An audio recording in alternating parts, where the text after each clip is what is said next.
It's 5:30 in the morning and I've agreed to do the wake-up call. So I've got a bottle of milk, a couple of leaves, breakfast in bed. Morning. Good morning, Michaela. What is some breakfast in bed? Oh, Chris shares his bedroom with two adorable baby gorillas. They've been living with him for a few months and need constant attention. Chris, what's this one's name? He's called Cameron, which is one of the local dialect words meaning gorilla. And how old is he? He's about 6 months old, we think, judging by his teeth. And how often do you have to feed him? We feed this little guy every 4 hours, night and day. So it really is a 24-hour job, isn't it? It's just like a baby. Exactly the same, yeah. The other one wasn't so eager to wake up. Wakey, wakey. Breakfast, come on. He was called Kibu. There we It's go. breakfast time. So if Like Cameron, his mother had been killed in the forest and they'd been taken to the local village as pets. Without their mothers, though, baby gorillas find it very hard to survive. Little gorillas don't live very long in captivity normally, particularly if they're not receiving, expert care. And why are they here? Why do they have to stay in your room rather than go with the gorillas in the centre? Well, gorillas are very much like humans in the sense that when they're very young like this, the mother would be providing full-time care. They would be carried nearly the whole time, certainly in the case of little Kibu there. So we have to essentially be a replacement mum. Well, as with all babies, you don't just get the fun playing bit, you get the messy bit too. I've definitely got the messier gorilla. You are very, very smelly. That is bad. That is really grim.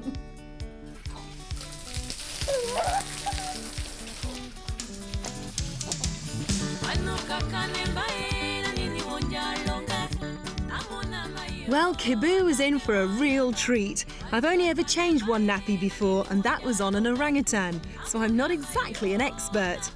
Well, not bad for a second time.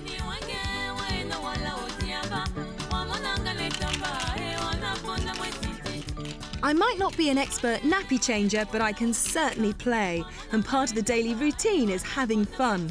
Like human babies, they learn through play.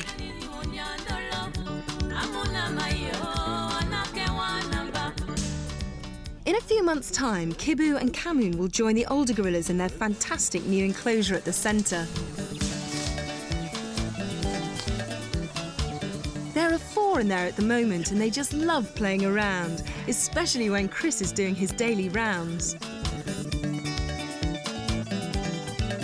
The eldest is Jerry, and she was the first gorilla to be brought to the centre 3 years ago. Chris, I presume this is Jerry, is it? That's right, this is the very famous Jerry, yes. So she's pretty boisterous, isn't she?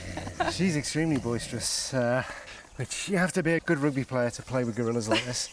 And there's a 4th one in this group that isn't coming anywhere near us. Yeah, that one's a little male called Ibobo. He's been very traumatised by watching his mother being killed and butchered in front of him.